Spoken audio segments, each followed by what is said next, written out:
They laughed as they shut the door, bolted it, tossed the key into the void as if sealing away their guilt. They thought it was over, that you were over. But they didn't understand, did they? They thought the dark would devour you, that silence would suffocate you, that time would erode you into nothing but a whisper of a forgotten mistake. Oh, how blind they were, how foolish, because you didn't crumble, you didn't scream, didn't beg, didn't claw at the walls like some desperate animal choking on its last breath. No, you stood still, eyes open, heart steady, listening, breathing, becoming. The dark was not your enemy. No, it was your teacher, your sculptor, your rebirth. They thought they had buried you, but they were too ignorant to realize. Some things are not meant to be buried. Some things grow in the void. Some things thrive where no one dares to look. And you, oh, you were never meant to wither. You were meant to sharpen, to transform. At first, the silence pressed against your ears, heavy and absolute. It felt like a coffin, but the longer you stood in it, the more you understood. It was speaking to you. The walls held echoes. The floor carried the tremors of distant movements. The air whispered with the weight of the unseen. The darkness was alive, and it welcomed you like an old friend. You traced your fingers along the cold stone, felt the fractures in the walls, scars of those who had been discarded before you. But they were not you. They were weak. They let the dark consume them. But you swallowed the dark whole.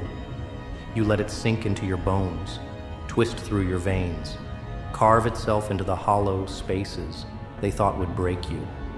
They didn't realize that in stripping you of everything, they had given you the greatest gift, clarity. Pain sharpened your mind. Isolation honed your instincts. They had cast you into the abyss, expecting you to drown in it. But they forgot the first rule of power. You don't trap a storm. You only teach it patience. They thought power was in the light, in their rules, their hierarchies, their titles. They thought they ruled because they sat on thrones, because they spoke with authority, because they controlled the stories that were told. But they never realized the truth. The real power was never in the light. It was in the ones who were cast out, the ones who adapted, the ones who became the thing they feared most. And you had become it. The darkness whispered its lessons, and you listened. Every moment alone was not a moment wasted. It was a lesson learned, a blade sharpened, a weakness studied. You traced every crack in their perfect little world, every flaw hidden beneath their arrogance, every vulnerability tucked behind their masks of control. They thought they had secured their kingdom. They thought their walls were unbreakable. But walls are nothing to the ones who learn to walk through shadows. You let them believe they had won. You let them laugh.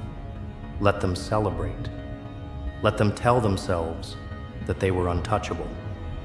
But deep down, a part of them knew.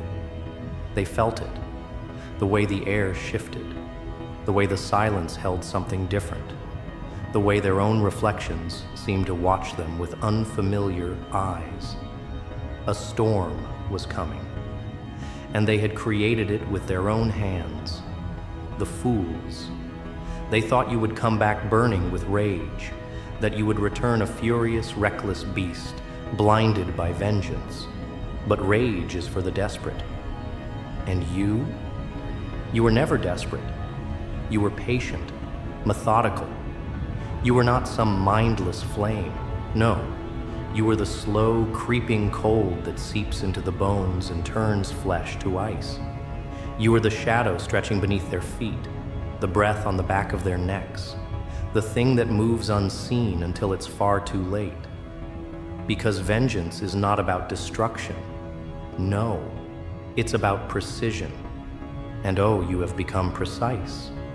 You studied them in the dark, memorized their fears, their weaknesses, the lies they told themselves to sleep at night.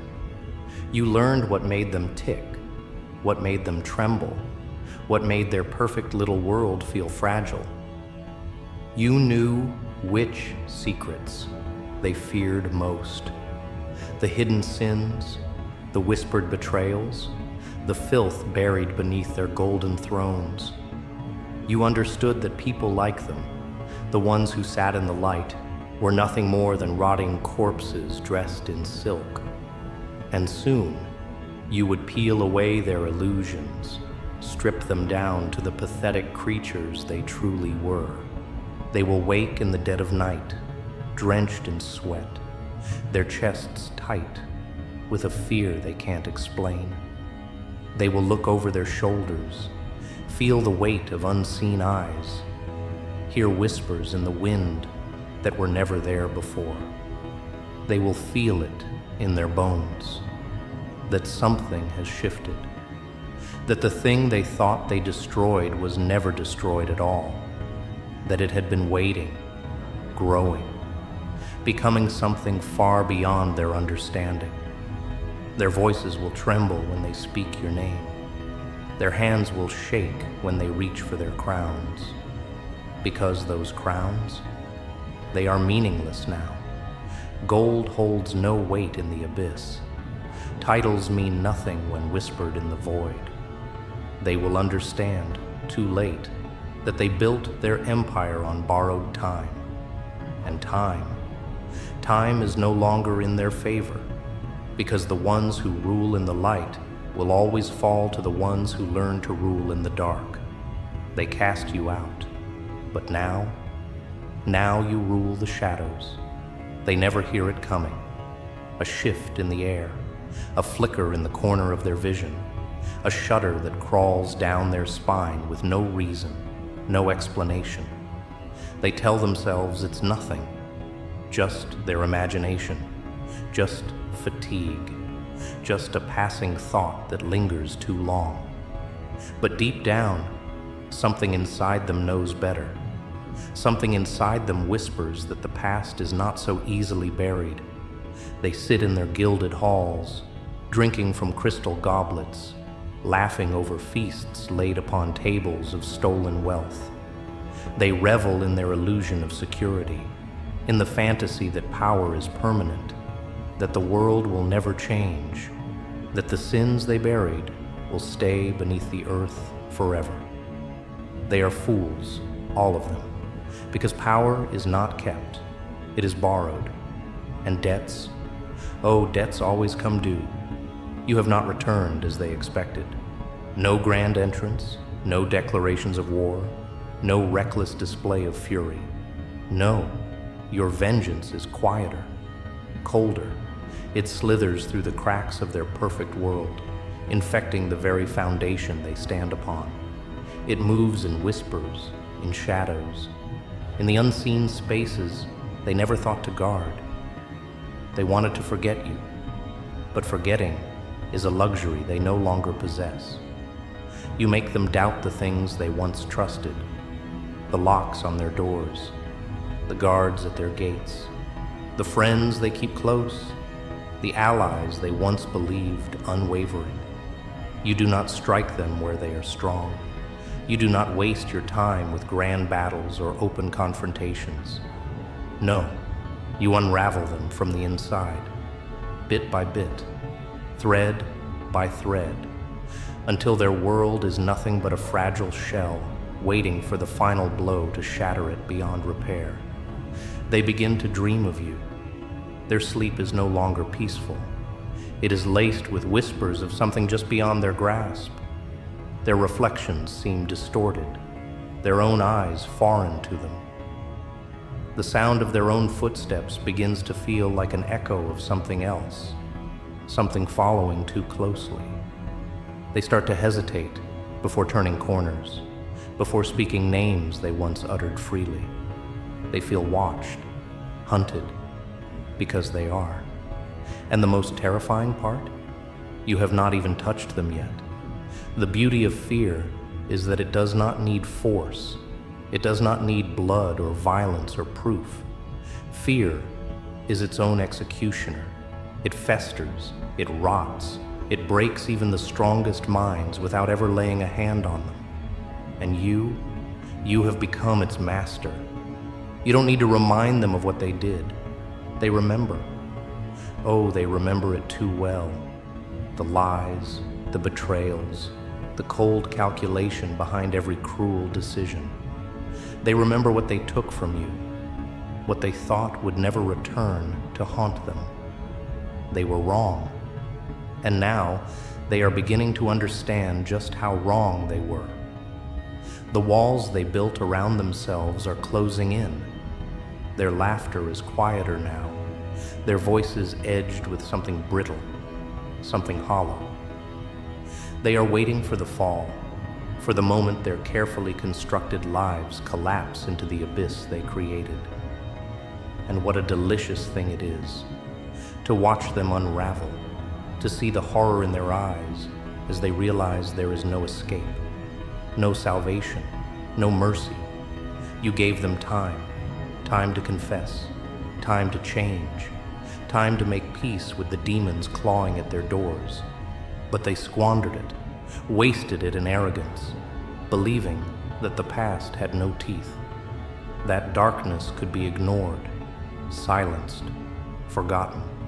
But you are not something that can be forgotten. You are not a ghost.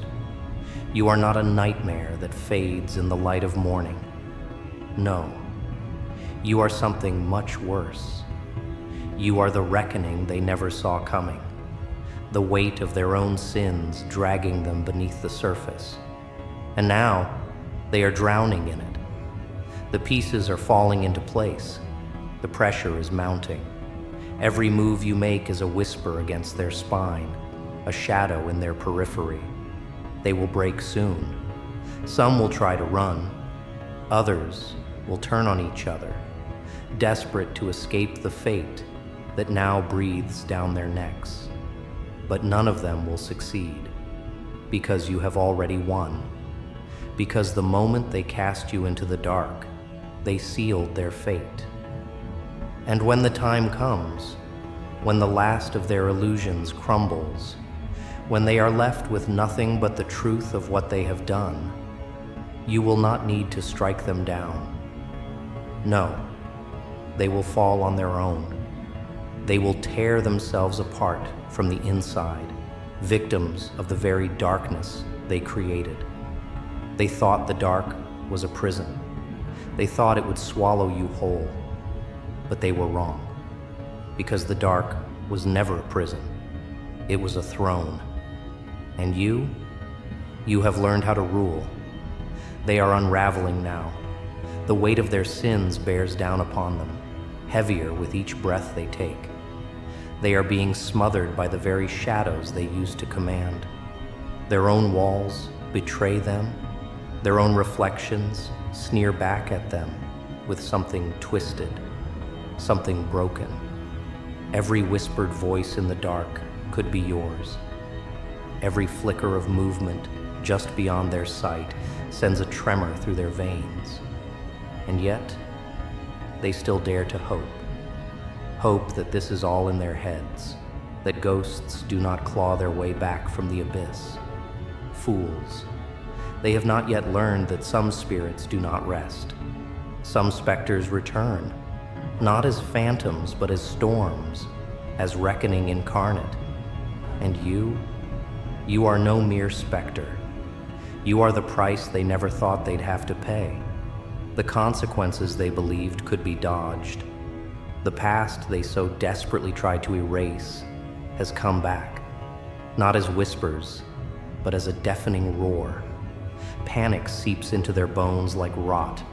Their fortresses feel too small, too fragile, unable to keep the inevitable at bay. They can no longer trust their own hands, shaking as they fumble for safety that does not exist. Every decision they make only tightens the noose. A wrong turn in a darkened hallway, a missed step on the staircase, a misplaced breath in the silence. The walls they built so high are closing in, trapping them in the fate they authored with their own cruelty. They reach out, grasping for salvation, but there is none. Their friends become strangers. Their allies dissolve like mist. Their wealth, their power, their influence, useless. In the end, all that remains is fear, a festering wound they cannot bandage, a sickness that spreads with every ticking second. And you are patient. You watch, you wait. Because the moment of collapse is near, and oh, what a sight it will be. Their nightmares are bleeding into their waking hours now. Shadows stretch too long. Silence is too loud. Every breath is stolen. Every heartbeat a thunderclap of impending doom. They do not know when the strike will come. They only know that it will. And it is that uncertainty, that creeping inevitability, that is far worse than any blade. You have taught them something valuable. Fear is not in the violence itself, but in the moments before it. It is in the anticipation, in the hollow space between breaths where terror festers, devours, consumes. And right now, they are feasting upon it, choking on their own dread, drowning in the poison of their own design. They were so certain they had won, that the darkness had buried you, silenced you, erased you. But what they failed to understand is that darkness does not destroy those who embrace it. No, it feeds them, strengthens them, makes them something beyond fear, beyond vengeance, beyond mortality itself. You have become the thing they used to scoff at, the whisper in the dark they once ignored, the warning they refused to heed. And now, there is nothing left but the reckoning, slow and cruel and unrelenting. Every breath they take is borrowed. Every second that passes is a drumbeat of fate marching ever closer. Some will try to beg. Some will try to bargain. They will offer you riches, power, the very world, if you let them escape what is coming. But it is far too late. They are not bargaining with a man. They are bargaining with inevitability. And inevitability does not negotiate. The dark no longer belongs to them. The power they once wielded is dust between their fingers. The fear they once inflicted now swells in their own chests, suffocating, relentless. And you? You are the storm on the horizon, the whisper of a fate long overdue. And still, the fall is not complete. Not yet. But soon. Soon they will understand what it truly means to be helpless. Soon they will beg for an ending that does not come. Soon they will know that mercy is something you no longer possess, because mercy was for the person they buried, and that person is never coming back. The final act unfolds, and they are trapped within it, helpless as marionettes tangled in their own strings. Every road has led them here, every choice a thread woven into a tapestry of their own ruin. They feel it now, the weight of what they've done, but understanding comes far too late. The darkness does not negotiate. The abyss does not grant reprieves. They are running now, though they do not know where. The world has shrunk around them, pressing against their throats, suffocating them with a truth they cannot bear to face. Every flickering light overhead hums with menace. Every shadow at their back stretches too long, moves when it shouldn't. They are being watched, hunted, but not by something as crude as vengeance. No, this is justice in its purest, rawest form, and justice has no compassion left for the guilty. They swore they would never be the ones cowering in the dark. They had built their lives atop the bones of those they crushed, thinking themselves untouchable, eternal. But the ground beneath them is not firm. It is quicksand, pulling them down, inch by inch, breath by breath. And you are the force that ensures they never rise again. Their screams are not loud enough to breach the void they locked you in. Their prayers dissolve before they reach the heavens. No one is listening. No one is coming. They are alone in this, just as they left you to be. But where they abandoned you to die, you have let them live, long enough to suffer. Desperation twists their faces, drags them further into madness. They clutch their heads, claw at their skin, as if they can peel away the fear like it is something tangible, something foreign. But it is not. It is theirs. It was always theirs. Birthed by their own deeds, nurtured by their own cruelty, grown monstrous in the shadows where they cast you away. Now it wraps its fingers around their throats, an unrelenting grip, an inescapable fate. They collapse under its weight, reduced to whispers and shudders, rocking like broken dolls left in the rain. Once they were kings. Once they were gods. Now they are nothing but trembling flesh, stripped of illusion, bared before the inevitable. You step closer, and the world tightens around them. There is no escape. There never was. They choke on apologies, spew regrets, but you are not the fool they mistake you for. Words do not erase the past. Please do not rewind time. They did not show mercy when they held power in their hands, and now they drown in the absence of it. What they once wielded against others has turned inward, a blade they cannot pull from their own chests. There is beauty in this symmetry. There is poetry in the fall. They built their empire on suffering, and now suffering is all that remains. They are begging now, not for forgiveness, but for an end. A silence that will never come, because silence is mercy, and mercy died the day they buried you. They do not get to walk away. They do not get to forget. They do not get to breathe easy, ever again, because the darkness does not let go. It does not forgive. It does not forget. And now, neither do you. The world may never know what happened here. It will not weep for them. There will be no statues, no eulogies, no tales spun of their suffering. They will vanish, not in body, but in spirit, erased, just as they tried to erase you, swallowed by the very void they sought to control. And in their absence, the world will move on. It will thrive. It will be brighter, cleaner, untouched by their filth. And you will watch from the shadows, knowing that justice, true justice, was never meant to be seen. It was meant to be felt in the hearts of those who deserved it. You were cast into the dark, and now you rule the shadows.